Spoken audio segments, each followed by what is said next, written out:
खबर भागलपुर से है, जहां कहलगांव विधानसभा के बीजेपी विधायक पवन यादव अपने विधानसभा क्षेत्र की जनता से मिलने पहुंचे, जहां उन्होंने जनता का सम्मान कर उनसे बातचीत की। इस दौरान हमारे संवाददाता राहुल खन्ना ने विकास के मुद्दों पर विधायक से विशेष बातचीत की। वहीं विधायक पवन यादव ने कहा कि पिछले 9 सालों के कार्यकाल में भारतीय जनता पार्टी ने पूरे देश में विकास की गंगा बहाई है। साथ ही एक बार पुनः 2024 में भारतीय जनता पार्टी की सरकार पूर्ण बहुमत से बनने जा रही है। वहीं क्षेत्र की जनता को खराब सड़कों की समस्या से बहुत जल्द निजात मिलेगी।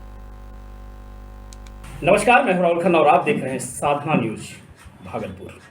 आज हम बात करेंगे जिस तरीके से 2024 में एक बार फिर से प्रधानमंत्री की चुनाव हो रही है और कहीं ना कहीं एक बड़ा सवाल विकास के लिए भी बना हुआ है। जैसा कि बिहार में माननीय मुख्यमंत्री नीतीश कुमार जी के कार्यकाल रहा है और 2024 में जब लोकसभा का चुनाव होगा तो देश में एक बार फिर से परिवर्तन होना है और एक प्रधानमंत्री का चुनाव होना है। हम भागलपुर में हैं और हमारे साथ में कहलगांव के विधायक पवन यादव बीजेपी पार्टी से हैं और उनसे हम जानना चाहेंगे कि आपका जो क्षेत्र है कहलगांव, यहाँ कितना विकास हुआ है। सर नमस्कार, साधना न्यूज में सर। चलिए, सबसे पहले तो आपका कहलगांव की धरती पर, उत्तर वाहिनी गंगा की धरती पर आपका नमस्कार है, वंदन है और अभिनंदन है। आपके साथ साथ आपके साधना न्यूज के पूरे परिवार का। Thank you sir. 2024 में लोकसभा के चुनाव शुरू हो रही है और कहीं ना कहीं देश में एक चेहरे की ज़रूरत है और वो चेहरा वर्तमान समय में प्रधानमंत्री नरेंद्र मोदी जी हैं और कुछ और ऐसे चेहरे हैं जिसके लिए एनडीए घटक दल, जो जिस तरीके से INDIA ने अपना एक घटक दल, एक संगठन उन्होंने बनाया है और उनका दावा है कि 2024 में बीजेपी सरकार का पूरे देश से समझिए कि मामला साफ हो जाएगा और फिर इंडिया की सरकार बनेगी।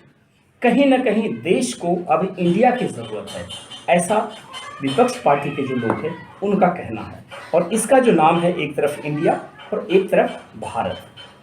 तो सर, इंडिया और भारत, क्या लगता है सर 2024 में ये पूरे देश को किस नाम से जाना जाएगा? देखिए, हम लोग किसान परिवार से हैं और ये इलाका जो है वो किसान का है। 90% लोग जो है किसान पर ही आश्रित हैं। तो किसान आदमी का कहना है, जब वो हल बैल लेकर के जब जाते हैं खेत में जुताई करने के लिए, फसल लगाने के लिए, तो कहते हैं कि आधा आधा नाधा, नाधा तो आधा और आधा तो पूरा। माने हम जब बैल हर लेकर निकले तो बोलता है कि नाध लिए हैं, देहाती भाषा में, यहाँ का जो अपना भाषा है। और जब हम चले शुरुआत किए तो लगता है कि चलो भाई हमने ये आधा और आधा तो पूरा। तो आपको बताना चाहेंगे, माननीय प्रधानमंत्री, यशस्वी प्रधानमंत्री भाई नरेंद्र मोदी जी ऐसे घर में और ऐसी माँ के, गरीब माँ की कोख से जन्म लिए माननीय प्रधानमंत्री भाई नरेंद्र मोदी जी। उस चीज को उन्होंने गरीबी शुरू से देखे और आज के डेट में पूरे 130 करोड़ हम सबों ने मिल करके और उनको एक बार नहीं 2 बार माननीय प्रधानमंत्री के रूप में सुपुर्द किए सभी जनताओं ने उनको। और 9 साल के बाद 10वां वर्ष उनका कार्यकाल चल रहा है। वो ऐसे जो सुदूर गांव में रहे, छिटफुट में रहे, खेत खलियान में रहे, उनसे लेके प्रखंड से लेके जिला, राज्य से लेकर के जो दिल्ली जैसे जगह में बैठे हैं, सबों को देखने का काम उन्होंने किए हैं। तो वही हमने बताया कि नाधा तो आधा, आधा तो पूरा। तो सोच लीजिए, जिन्होंने 10 साल काम करके दिखाने का लोगों के बीच में जज्बा तैयार किए हैं, तो उसी तरह से 24 में लोकसभा चुनाव में बिहार से ही नहीं, पूरे भारत की बात कर रहे हैं। बिहार से तो 40 लोकसभा में 40 लोकसभा का सीट भारतीय जनता पार्टी जिता करके और माननीय प्रधानमंत्री भाई नरेंद्र मोदी जी के झोली में देंगे। और पूरे भारत से सभी सांसदों ने, माननीय माताओं ने, मतदाताओं ने जिता के 400 पार सीट देंगे और भारतीय जनता पार्टी केंद्र में जो है पूर्ण बहुमत की सरकार बनाएंगे और माननीय प्रधानमंत्री जी को तीसरी बार जो है केंद्र में प्रधानमंत्री के रूप में लोगों ने देखने का काम करेंगे। दल बनी है, उनका ये कहना है कि 2024 में बीजेपी के राजपाट खत्म हो जाएगा और एक बार फिर से देश में अमन और शांति आएगा और वो होगा इंडिया का राजपाट चलेगा। आप देख लीजिए, अभी कई दिन बीते, अभी लगता है कि 10 दिन भी नहीं हुआ है, और अपने भारत के अलावे अनेकों देशों के प्रमुख व्यक्ति आपके यहाँ आकर के एकत्रित हुए।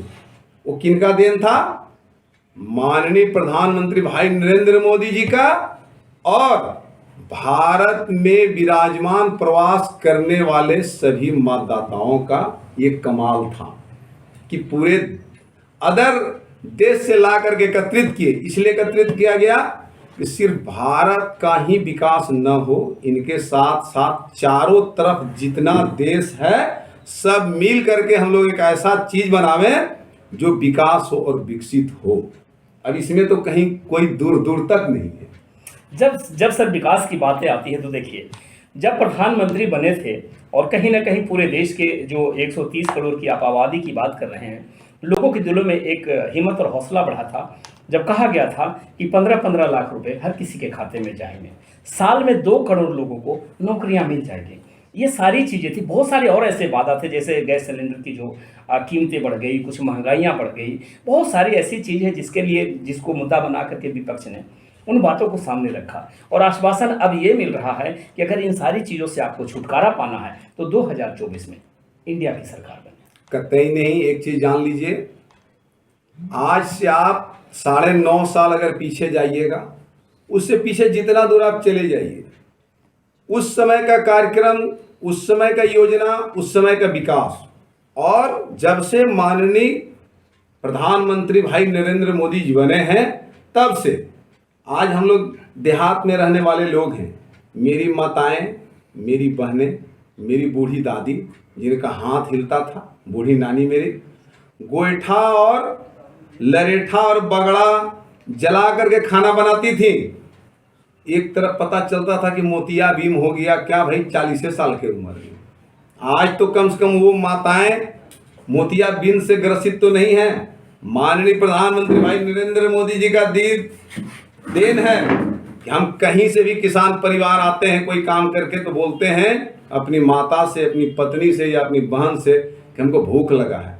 माँ मेरी तुरंत कहती है बेटा चापाकल है मुंह धो, और हम तुरंत लाइटर से देखें गैस जलाए छो, तुरंत चाय बना के दे, तब तक चाय पियो और हम 10 मिनट में तुम्हारे लिए रोटी और सब्जी बना के देते हैं। संदेश यही मिलेगा। अभी आह्वान किए हैं कि हम भी किसान का बेटा, हर किसान परिवार ने हमें समर्थन दे करके बिहार पूरे 243 विधानसभा में कहलगांव विधानसभा को पहला स्थान पर रखने का काम किए हैं। इसके लिए हम सबों का धन्यवाद देते हैं, आभार प्रकट करते हैं, वंदन करते हैं, अभिनंदन करते हैं।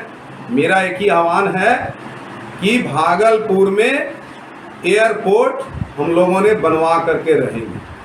दूसरा,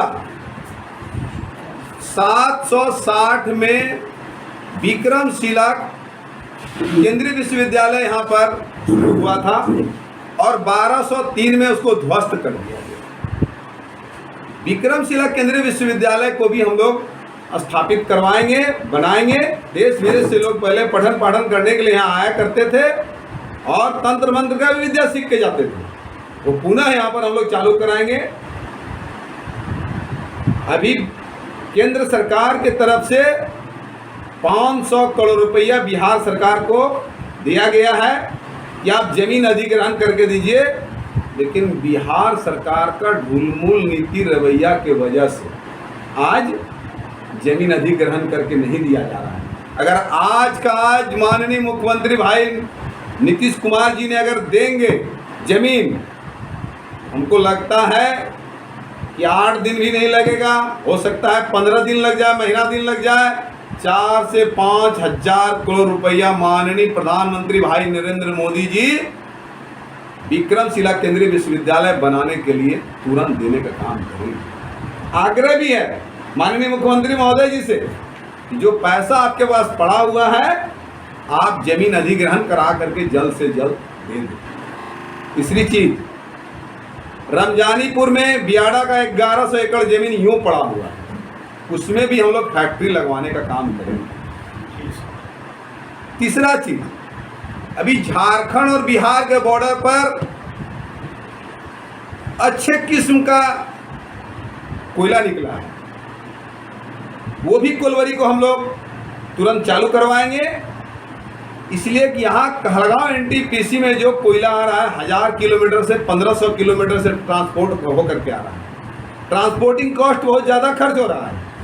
इसलिए बिजली को तैयार करने में, उसके उत्पादन में काफ़ी कॉस्ट गिरता है।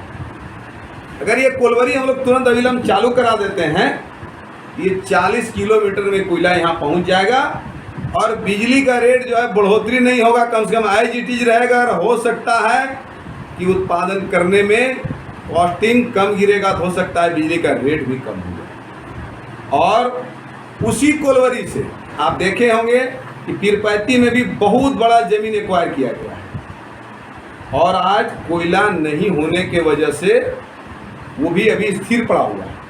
जैसे अविलंब वो कोलवरी चालू करेंगे, पीरपैती वाला भी एनटीपीसी वो भी चालू हो जाएगा।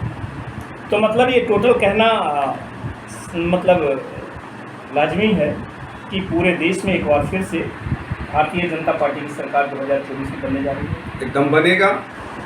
हम तो कह रहे हैं, जहां आप मतदाताओं से भी जहां जाइएगा एक ही बोल है, मोदी जी मोदी जी मोदी जी। नमस्कार।